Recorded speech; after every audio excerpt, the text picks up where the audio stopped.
నమస్తే, welcome to V3 news లక్ష్యం సమాజేతం. నేను మహేష్. ముందుగా వార్తల్లోని ప్రధాన అంశాలు. హైదరాబాద్ నగరంలో అందుబాటులోకి మరో ఫ్లైఓవర్. బైరామలగూడ ఫ్లైఓవర్ ప్రారంభించిన మంత్రి కేటీఆర్.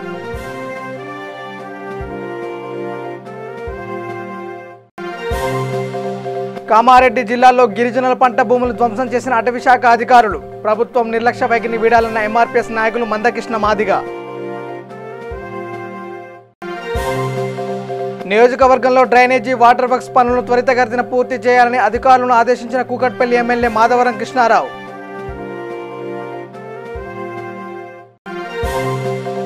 భద్రాచలం పట్టణంలో భారీగా గంజాయి పట్టివేత. వాహనాల తనిఖీల్లో స్వాధీనం చేసుకున్న పోలీసులు.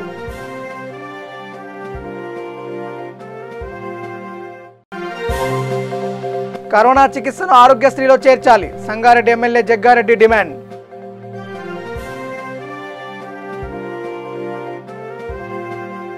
ఇక డీటెయిల్స్లోకి వెళ్తే, హైదరాబాద్లో మరో ఫ్లైఓవర్ నేటి నుంచి నగరవాసులకు అందుబాటులోకి వచ్చింది. బైరామలగూడ చౌరస్తా నుంచి కుడివైపు పై వంతెనను తెలంగాణ మంత్రి కేటీఆర్ ప్రారంభించారు. ఈ కార్యక్రమంలో మంత్రి సబితా ఇంద్రారెడ్డి, పలువురు అధికారులు, కార్పొరేటర్లు పాల్గొన్నారు. ఈ ఫ్లైఓవర్ను 26.45 కోట్ల వ్యయంతో ఫ్రీ కాస్ట్ విధానంలో నిర్మించారు. దేశంలోనే మొదటిసారి ఈ ప్రత్యేక టెక్నాలజీ వినియోగించుకుని అధికారులు తెలిపారు. ఫ్లైఓవర్ నిర్మాణంతో బైరామలగూడ, సాగర్ రోడ్ చౌరస్తాల మధ్య వాహనాల రాకపోకలు అంతరాయం లేకుండా కొనసాగుతాయి. ఎల్బీ నగర్ నుంచి ఓవైసీ జంక్షన్ వెళ్లే మార్గంలో మొత్తం 14 పిల్లర్స్తో 11 మీటర్ల వెడల్పుతో 780 మీటర్ల దూరం నిర్మాణం చేపట్టినట్టు బైరామలగూడ కార్పొరేటర్ రమణారెడ్డి తెలిపారు. టీఆర్ఎస్ ప్రభుత్వ హయాంలో తెలంగాణ అభివృద్ధిలో ముందుకు దూసుకుపోతుందని అన్నారు. కాగా దీని నిర్మాణం కోసం ఎల్బీ నగర్ నుంచి బైరామలగూడ దారిలో 11 భవనాలను తొలగించారు.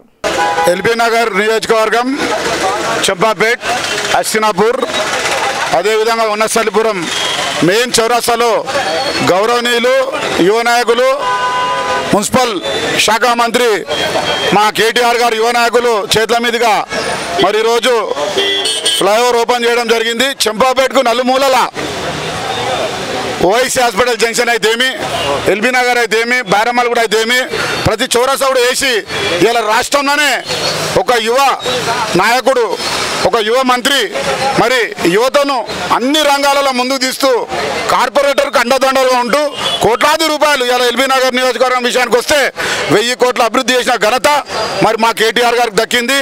మరి మళ్ళీ కూడా మేమంతా కూడా కార్పొరేటర్లు మా మనస్ఫూర్తిగా ఇలా రాజకీయ లబ్ధి కోసం కాదు, రాబోయే రోజుల్లో తప్పకుండా కేటీఆర్ గారు ముఖ్యమంత్రి కావాలని నా భగవంతుని ప్రార్థిస్తున్నాం. కామారెడ్డి జిల్లా బాన్సువాడ మండలం అన్మాజిపేట గ్రామ శివార్లో గిరిజనులు తమకు రెవెన్యూ పట్టాలు ఇచ్చిన భూముల్లో పంట వేశారని, భూములను అటవీశాఖ అధికారులు సుమారు 100 ఎకరాల్లో ఉన్న పంటలను ట్రాక్టర్లతో తొలగించారని MRPS నాయకులు మందకృష్ణ మాదిగ అన్నారు. ఈ మేరకు ఆయన భూములను పరిశీలించారు. తెలంగాణ రాష్ట్రం ఏర్పడిన తర్వాత దళితుల్ని, గిరిజనులకు 3 ఎకరాల భూమి ఇస్తామని చెప్పిన ప్రభుత్వం పట్టాలు ఇచ్చిన భూములను అటవీశాఖ అధికారులు ధ్వంసం చేస్తుంటే ఎందుకు స్పందించట్లేదని ప్రశ్నించారు.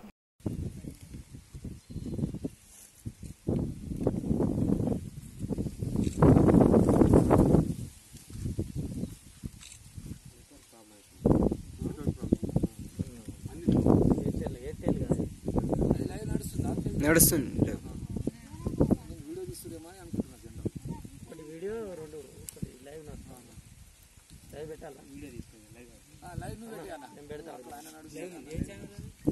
అధిక వర్షాలు పడుతున్న నేపథ్యంలో నియోజకవర్గ పరిధిలోని డ్రైనేజ్ పనులు, వాటర్ వర్క్స్ పనులు త్వరితగతిన పూర్తి చేసి ప్రజలకు ఎలాంటి ఇబ్బంది లేకుండా చూడాలని కూకట్పల్లి శాసనసభ్యులు మాధవరం కృష్ణారావు అధికారులను ఆదేశించారు. అదేవిధంగా మురుగునీరు రహదారులపై నిలవకుండా చూడాలని సూచించారు. నియోజకవర్గ పరిధిలోని మూసాపేట, KPHB కాలనీ, అల్లాపూర్ డివిజన్లో డ్రైనేజీ, వాటర్ వర్క్స్, రహదారి పనులకు ఆయన శంకుస్థాపనలు చేశారు. ఈ సందర్భంగా ఎమ్మెల్యే మాట్లాడుతూ నియోజకవర్గ అభివృద్ధి పనులకు నిధులలో ఎలాంటి లోటు లేదని, పనులు వేగంగా నాణ్యతతో పూర్తి చేసి త్వరితగతిన ప్రజలకు అందుబాటులోకి తీసుకురావాలని అన్నారు. భద్రాచలం పట్టణంలో భారీగా గంజాయి పట్టుబడింది. ఎస్ఐ మహేష్ ఆధ్వర్యంలో కూనవరం వెళ్లే రోడ్డులో వాహనాల తనిఖీలు నిర్వహిస్తుండగా అనుమానాస్పదంగా కనిపించిన వాహనాన్ని అదుపులోకి తీసుకుని విచారించడంతో 204 కేజీలు పట్టుబడింది. దీని విలువ సుమారు 30,60,000 రూపాయలు ఉంటుందని అధికారులు తెలిపారు. మహబూబాబాద్ జిల్లా నుండి హైదరాబాద్ తరలిస్తున్నట్లు పట్టణ సిఐ వినోద్ రెడ్డి తెలిపారు. భద్రాచలం పట్టణ పరిధిలో మధ్యాహ్నం 1 గంట సమయంలో పెట్రోలింగ్ నిర్వహిస్తున్నటువంటి పట్టణ ఎస్ఐ మహేష్ మరియు సిబ్బందికి కూనవరం రోడ్లోని NTR స్టాచ్యూ వద్ద ఒక వాహనం అనుమానాస్పదంగా కనబడ్డది. ఇటు వాహనాన్ని తనిఖీ చేయగా వాహనం యొక్క నెంబరు AP09CC 2789 టాటా కంపెనీకి చెందిన మాంజా వెహికల్. ఇందులో Bankadoth Balakumar alias Balu, residence of Guduru mandal, Mahabad జిల్లా. ఇతను ఇట్టి గంజాయిని చెట్టి అనే వాహనం చెట్టి నుండి హైదరాబాద్కు తీసుకొని వెళ్తున్నాడు. మొత్తం ఈ గంజాయి సుమారు 204 కిలోలు ఉంది, అంటే 30,60,000 వరకు ఉంటుంది. ఇటు గంజాయిని ఇతను చెట్టి నుండి హైదరాబాద్ తీసుకొని వెళ్తున్నాడు. అంతేకాకుండా వాహనం యొక్క యజమాని వాంకడోత్ రమేష్, ఇతను కూడా గూడూరు నివాసి కానీ హైదరాబాద్లో నివాసం ఉంటుంటాడు. ఇతను మరియు ఇతనితో బాలకుమార్ అనే వ్యక్తి ఇద్దరు కలిసి కూడా ఈ గంజాయిని స్మగ్లింగ్ చేస్తూ ఉన్నారు. ప్రస్తుతం వాంకడోత్ బాలకుమార్ను అదుపులోకి తీసుకొని కేసు నమోదు చేసి దర్యాప్తు చేపట్టడం జరుగుతుంది. వాంకడోత్ రమేష్ అనే వ్యక్తిని ఇంకా అదుపులోకి తీసుకోవాల్సి ఉన్నది. రాష్ట్రంలో ప్రజలు తీవ్ర ఆర్థిక ఇబ్బందులు ఉన్నారని, కరోనా సోకిత చికిత్స కూడా చేయించుకోలేని పరిస్థితులు నెలకొన్నాయని కాంగ్రెస్ ఎమ్మెల్యే జగ్గారెడ్డి అన్నారు. ప్రభుత్వం కరోనా చికిత్సను ఆరోగ్యశ్రీలో చేర్చి వైద్యం అందించాలని కోరారు. జూమ్ యాప్ ద్వారా జరిగిన సిఎల్పి సమావేశంలో జగ్గారెడ్డి తన అభిప్రాయాలు తెలిపారు. ఇంటి పన్నులు, పేదల కరెంటు బిల్లులు రద్దు చేయాలని, ఇంటి కిరాయి కూడా కట్టే పరిస్థితి లేనందున ఈ అంశాలకు సంబంధించి ప్రభుత్వంపై ఒత్తిడి తీసుకొద్దామని సిఎల్పి ముందు జగ్గారెడ్డి ప్రతిపాదించారు. ఇందుకోసం పార్టీ ముఖ్య నేతలంతా కలిసి ఒకరోజు దీక్ష చేపడదామని సూచించారు. అప్పటికి ప్రభుత్వం స్పందించకపోతే రాష్ట్ర బంద్ చేపట్టాలని పిలుపునిచ్చారు. శాసనసభ్యులు అందరూ మాట్లాడినప్పుడు కూడా గ్రామీణ ప్రాంతంలో కూడా కరోనా పాజిటివ్ సోకింది, పెద్ద మొత్తంలో సోకింది అనేది ఎలాంటి అనుమానం లేదు. ప్రతిరోజు అన్ని జిల్లాల్లో కూడా 100 కేసులు తక్కువ లేకుండా కేసులు నమోదవుతున్నాయి. కాబట్టి దయచేసి దీని విషయంలో మనము కాంగ్రెస్ పార్టీ పక్షాన మరి దీన్ని సీరియస్గా తీసుకొని ఒక కార్యాచరణను కూడా మనం కూడా ఇమ్మీడియట్లీ మనము ఇక రంగప్రవేశం చేయాలి, యుద్ధానికి రెడీ కావాలి ప్రభుత్వంతో అనేది నాదొక సూచన. కాబట్టి దీన్ని కూడా అధ్యక్షుల వారు భట్టి గారు దృష్టిలో పెట్టుకోవాలని నేను ఈ సందర్భంగా తెలియజేస్తున్నాను. అట్లాగే నేను ఇంకొక డిమాండ్ చాలా రోజుల నుంచి కూడా కాంగ్రెస్ పార్టీ పక్షాన నేను ప్రభుత్వాన్ని కూడా తెలియజేస్తున్నాను. చాలా 3-4 ఏళ్ళ నుంచి అడుగుతున్నాను. గాంధీ హాస్పిటల్కి సపరేట్గా 3,000 కోట్ల రూపాయలు అయితే ఓకే, గాంధీ హాస్పిటల్కి 3,000 కోట్లు ఇమ్మీడియట్లీ డబ్బులు కేటాయించాలని కాంగ్రెస్ అధ్యక్షుల వారు భట్టి గారు డిమాండ్ వెలుగులోకి తీసుకురావాలి. అట్లాగే అన్ని జిల్లా హెడ్ క్వార్టర్ హాస్పిటల్లో కూడా 2,000 కోట్ల రూపాయలు కేటాయించాలని మన ప్రభుత్వాన్ని ఇమ్మీడియట్లీ కూడా డిమాండ్ చేయాలని నేను ఈ సందర్భం తెలియజేస్తున్నాను.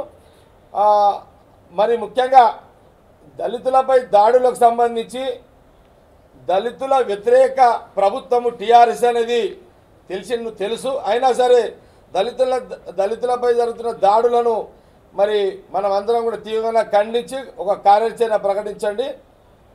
ముఖ్యంగా సింగూరు మంజీరా డ్యాము ఇప్పుడు ఓన్లీ మీ జిల్లాలకే కాదు, నా జిల్లాలో కూడా పంచాయతీ ఉంది. సింగూరు మంజీరా డ్యాంలో ఇప్పటి వరకు నీళ్లు లేవు. కేవలం కాళేశ్వరం నీళ్లు ఒక సినిమా చూపెడుతున్నాడు కేసీఆర్ తప్పితే మాకు సింగూరు మంజీరా డ్యామ్ లేదు. దాన్ని కూడా విజిట్ చేయాలని నేను ఈ సందర్భంగా తెలియజేస్తూ, ముఖ్యంగా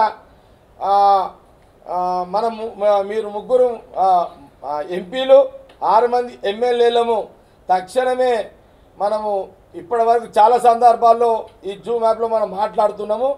కార్యాచరణకు వచ్చే విధంగా అన్ని జిల్లా హెడ్ క్వార్టర్ హాస్పిటల్లో విజిట్ చేసి మనము ప్రజలకు మనోధైర్యాన్ని, ప్రభుత్వానికి హెచ్చరిక చేసే విధంగా ఒక కార్యాచరణ చేసే విధంగా ప్రణాళిక చేయాలని అధ్యక్షుల వారిని అట్లాగే భట్టి గారిని కోరుతున్నాను. 3 ఎంపీలు 6 మంది ఎమ్మెల్యేలను కలిసి మనము ఇక ఫీల్డ్లో తిరగాలని నేను ఈ సందర్భంగా అధ్యక్షుల వారికి భట్టి గారికి తెలియజేస్తూ, ఒకసారి సింగూరు మంజీరా డ్యామ్ మళ్ళీ విజిట్ చేద్దాము అందరం కలిసి అనే మాట. సింగూరు మంజీరాలో నీళ్లు లేవు. సంగారెడ్డి జిల్లా, సంగారెడ్డి నియోజకవర్గ ప్రజలు ఇబ్బంది పడుతున్నారు. కాబట్టి దీని విషయంలో కూడా విజిట్ చేద్దామనే విషయాన్ని తెలియజేస్తూ మీ అందరికీ నమస్కారం. తెలుగు బలహీన వర్గాల స్థాయిలో ఉన్న విద్యార్థులు ఉన్నత స్థాయికి ఎదగాలనే లక్ష్యంతో స్వేరస్ ఇంటర్నేషనల్ పనిచేస్తుందని వికారాబాద్ జిల్లా స్వేరస్ అసోసియేషన్ అధ్యక్షులు లగ్నాపూర్ శ్రీనివాస్ అన్నారు. పరిగి పట్టణంలో స్వేరస్ ఇంటర్నేషనల్ డే వేడుకలు ఘనంగా నిర్వహించారు. ఈ సందర్భంగా ఆయన మాట్లాడుతూ స్వేరస్ ఆధ్వర్యంలో ఎన్నో స్వచ్ఛంద కార్యక్రమాలు నిర్వహిస్తున్నట్లు తెలిపారు. ఈ కార్యక్రమంలో స్వేరస్ ఇంటర్నేషనల్ సభ్యులు జిల్లా ఉపాధ్యక్షుడు శ్రీను, ఆర్గనైజింగ్ సెక్రటరీ జంగయ్య, మండల అధ్యక్షులు నరేందర్, ప్రధాన కార్యదర్శి రాజు తదితరులు పాల్గొన్నారు. రాజన్న సిరిసిల్ల జిల్లా తంగెళ్లపల్లి మండల కేంద్రంలోని మానేరు నదిలో గల ఇసుక రీచ్ను మాజీ ఎమ్మెల్యే బీజేపీ రాష్ట్ర నాయకులు కటక మృత్యుంజయం పరిశీలించారు. పెద్ద ఎత్తున పార్టీ నాయకులు కార్యకర్తలతో కలిసి మానేరులోని ఇసుక రీచ్ను సందర్శించారు. అనంతరం మృత్యుంజయం మాట్లాడుతూ ఇసుక తవ్వకాలు సింగరేణి మైన్స్ను తలపిస్తున్నాయని తెలిపారు.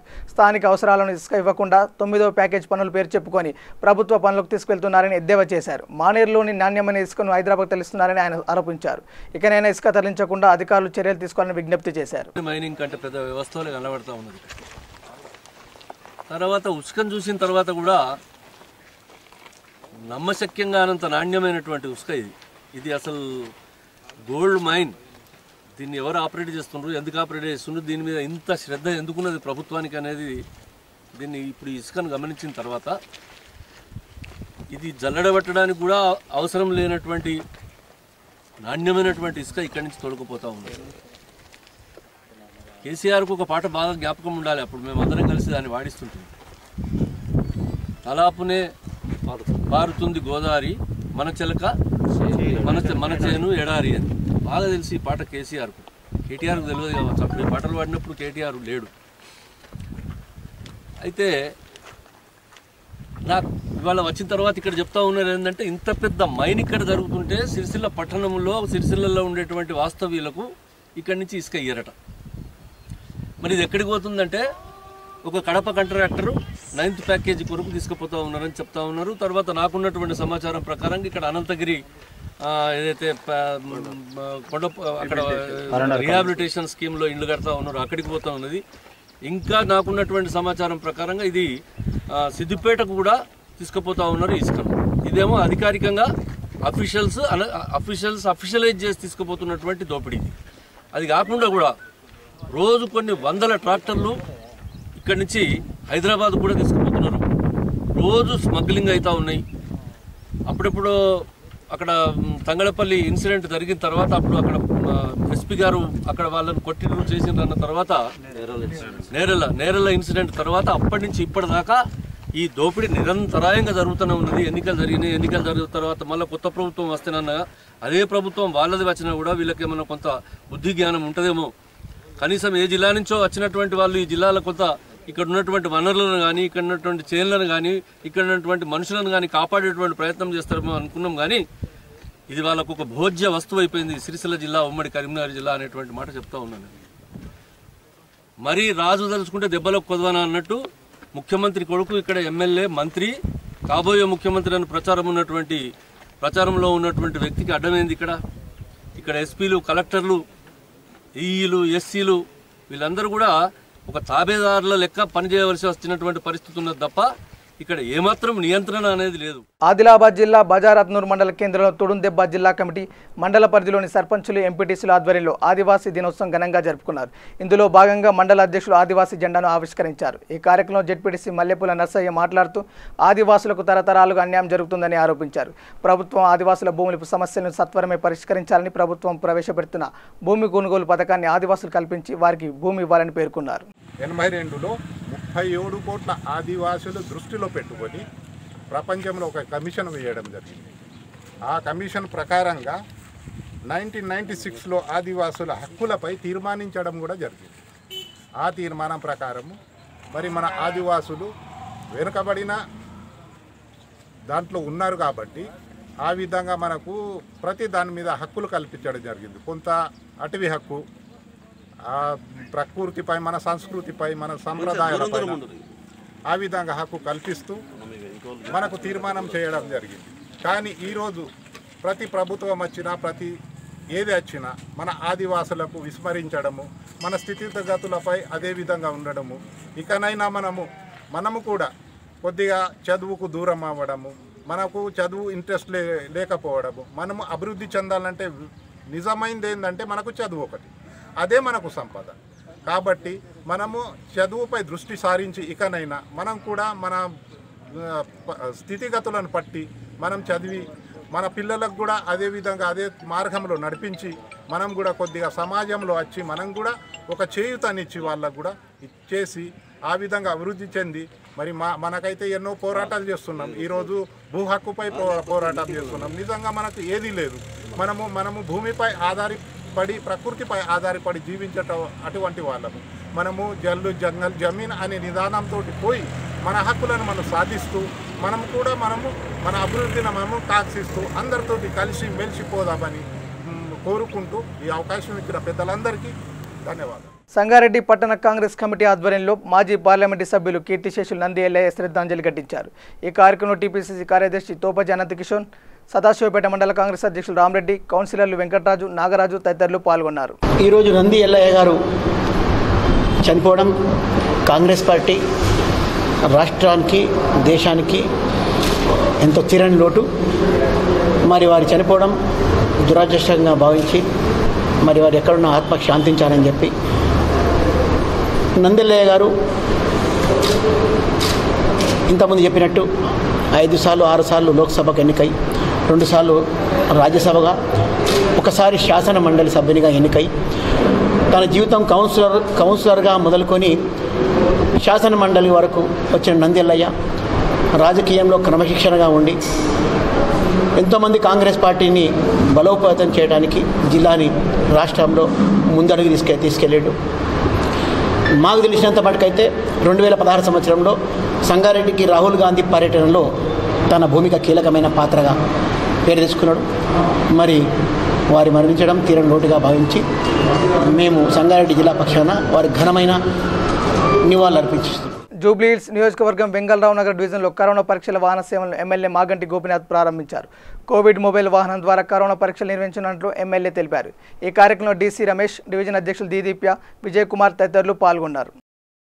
పెద్దపల్లి జిల్లా మందని పట్టణంలో ఇటీవల కరోనాతో మరణించిన మేడిశెట్టి సందీప్ కుటుంబ సభ్యులను పెద్దపల్లి జెడ్పీ చైర్మన్ పుట్ట మధుకర్ పరామర్శించారు. మంతని పట్టణంలో ఈరోజు 2 వైశ్య సోదరులు చనిపోవడం జరిగింది. ఒకరు ప్రముఖ పారిశ్రామికవేత్త కొమరవెల్లి ధనుంజయ గారు, చాలా డబ్బున్నతను, చాలా పెద్ద మంత్రి, ఆసామి కూడా. ఆయన ఈరోజు హైదరాబాద్లో చనిపోవడం జరిగింది. 3 రోజుల క్రితం కొంతం ఉదయ్ చందర్ గారు, డాక్టర్ గారు, ఆయన చనిపోవడం జరిగింది. వారిద్దరిది దాన సంస్కరణలు చేయడానికి కోసం ఎవరు కూడా ముందుకు రావడం లేదు. ఇది చాలా దురదృష్టకరమైనటువంటి సంఘటనగా భావించి ప్రజానికానికి విజ్ఞప్తి చేయడానికి, మరొకసారి వినయపూర్వకంగా విజ్ఞప్తి చేయడానికి 8 రోజుల క్రితం చనిపోయినటువంటి ఇమ్మిడిశెట్టి సందీప్, ఆయన కోవిడ్ పాజిటివ్తో చనిపోవడం జరిగింది. ఆ ఇమ్మిడిశెట్టి సందీప్ చనిపోయినటువంటి సందర్భంలో ఆయన పక్కకే ఉన్నటువంటి ఇమ్మిడిశెట్టి కిష్టయ్య గారు, వాళ్ళ తండ్రి, ఆయనకు 63 సంవత్సరాలు ఉన్నాయి. ఆయన కరీంనగర్ నుంచి మంతని వరకు అంబులెన్స్లో డెడ్ బాడీ పక్కకే కూర్చొని హైదరాబాద్ నుంచి మంతని వరకు ప్రయాణం చేసి మంతనిలో అంత్యక్రియలు కూడా సొంతంగా ఆ రోజు మేమంతా కూడా అంత్యక్రియలు కూడా చేయడం జరిగింది. ఏమీ కూడా ఆయనకు సిమ్టమ్స్ లేవు. ఇప్పటికే కోవిడ్ టెస్ట్ కూడా చేయడం జరిగింది. ఆయన కోవిడ్ పాజిటివ్ కానీ ఏమీ రాలేదు. ఆయన మంచిగా హెల్తీగా కూడా ఉన్నాడు. 63 సంవత్సరాల వృద్ధుడు కూడా కోవిడ్ పాజిటివ్తో చనిపోయినటువంటి డెడ్ బాడీతో వచ్చినా కూడా ఏమీ కాలేదు. కనుక ఇవాళ పొద్దున్న లేస్తే దేవుళ్ళను మొక్కేటువంటి భక్తులు కావచ్చు, దయ్యాలకు భయపడే కొంతమంది వ్యక్తులు కావచ్చు, వారికి వినయపూర్వకంగా విజ్ఞప్తి చేస్తున్నాం. మనిషి చనిపోయిన అనగానే భయపడి దూరం ఉండే వాళ్లకు విజ్ఞప్తి చేస్తున్నాం. ఆస్తుల కోసం కొట్లాడడం కాదు, అధికారం కోసం కొట్లాడడం కాదు, మనిషిని చనిపోయిన తర్వాత గౌరవంగా అంత్యక్రియలు చేయాలనేది భారతదేశ సాంప్రదాయంలో ఉన్నది. కనుక దయచేసి అందరూ కూడా కనువిప్పు కావాలి. ఈ మూర్ఖపు ఆలోచనల నుంచి బయటికి రమ్మని కోరుతున్నాం. నేను అందుకే స్వయంగా సందీప్ గారి తండ్రి దగ్గరికి వచ్చి ఈ వీడియో ద్వారానన్నా మీరు కొంతనన్నా ఆలోచింపజేసే వాడిని అయితే అనే ఉద్దేశంతో ఇక్కడ రావడం జరిగింది. ఆలోచించండి. చనిపోయిన వాళ్ళ నుంచి ఇది వ్యాధి సోకది.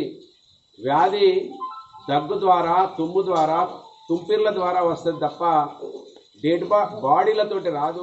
ఆదిలాబాద్ జిల్లా గుడిహత్నూరు మండల కేంద్రంలో ఘనంగా ప్రపంచ ఆదివాసీ దినోత్సవం వేడుకలు ఘనంగా నిర్వహించారు. తుడుందెబ్బ ఆధ్వర్యంలో కొమరంభీం విగ్రహానికి పూలమాలలు వేసి నివాళులు అర్పించారు. ఈ కార్యక్రమంలో తుడుందెబ్బ మండల అధ్యక్షుడు జుగునాక్ హనుమంతు మాట్లాడుతూ ఆదివాసుల సమస్యలు ఏవి కూడా నెరవేరలేదని, అయితే తమ 4 ప్రధానమైన డిమాండ్లు ప్రభుత్వం నెరవేర్చాలని కోరారు. ఈ కార్యక్రమంలో మండల జెడ్పీటీసీ బ్రహ్మానంద్, ఉప సర్పంచ్ గజానంద్, కాంగ్రెస్ పార్టీ మండల అధ్యక్షుడు అంకతి రవీందర్, ఆదివాసీ నాయకులు పాల్గొన్నారు. సమస్యలు ఎక్కడికక్కడనే ఉన్నాయి. ఒకటి ఏంటంటే మా యొక్క 4 డిమాండ్స్ ఉన్నాయి. ఒకటిది అడవి హక్కు, ఏదైతే అడవి భూములు మా ఆదివాసీ చేసుకుంటున్నారో వాళ్లకు పట్టాలు ఇవ్వాలి. అదేవిధంగా ఏకైక డిమాండ్ ఎస్టీ జాబితా నుంచి లంబాలను తొలగించాలి. అదేవిధంగా జియో 3ని యథావిధిగా కొనసాగించి ఏదైతే మన సీఎం కేసీఆర్ గారు ఉన్నారో రివ్యూ పిటిషన్ వేయాలని చెప్పేసి ఆదివాసీ పక్షం తరపు నుంచి మేము డిమాండ్ చేస్తున్నాం. వికారాబాద్ జిల్లాలో భారతీయ జనతా పార్టీ జిల్లా అధ్యక్షులు కరణం ప్రహ్లాదరావు అధ్యక్షతన నూతన భవన నిర్మాణ కార్యాలయానికి భూమి పూజ చేశారు. ఈ కార్యక్రమంలో రాష్ట్ర కార్యవర్గ సభ్యులు శివరాజ్, జిల్లా ప్రధాన కార్యదర్శి పాండుగౌడ్, విజయభాస్కర్ రెడ్డి, టౌన్ అధ్యక్షుడు రాజేందర్ రెడ్డి తదితరులు పాల్గొన్నారు. శ్రీ భూమాత అనుగ్రహ సిద్ధిరస్తు తదాస్తు.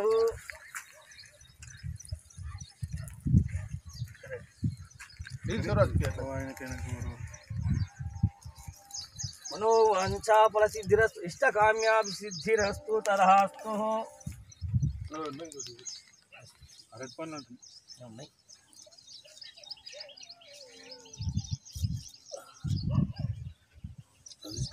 మనోవాంఛాఫల సిద్ధిరస్తు ఇష్టకామ్యాభి సిద్ధిరస్తు. తీసుకురాజు ఇంకా బండి ఇస్తా.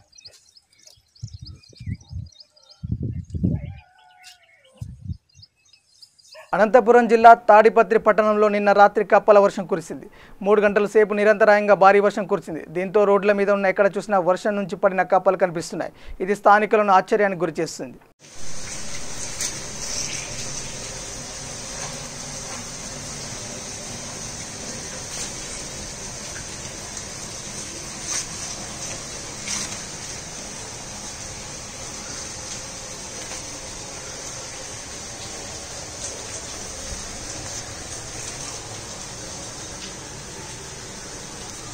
బులెటిన్ ముగించే ముందు హెడ్లైన్స్ మరోసారి. హైదరాబాద్ నగరంలో అందుబాటులోకి మరో ఫ్లైఓవర్. బైరామలగూడ ఫ్లైఓవర్ని ప్రారంభించిన మంత్రి కేటీఆర్.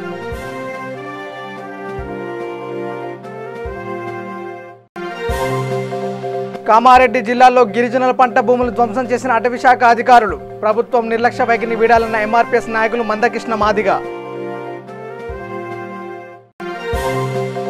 నియోజకవర్గంలో డ్రైనేజీ, వాటర్ వర్క్స్ పనులను త్వరితగతిన పూర్తి చేయాలని అధికారులను ఆదేశించిన కూకట్పల్లి ఎమ్మెల్యే మాధవరం కృష్ణారావు.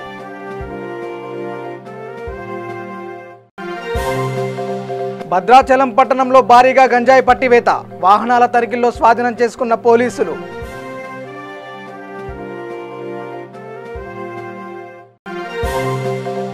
కరోనా చికిత్సను ఆరోగ్యశ్రీలో చేర్చాలి. Sangareddy MLA Jaggareddy demand.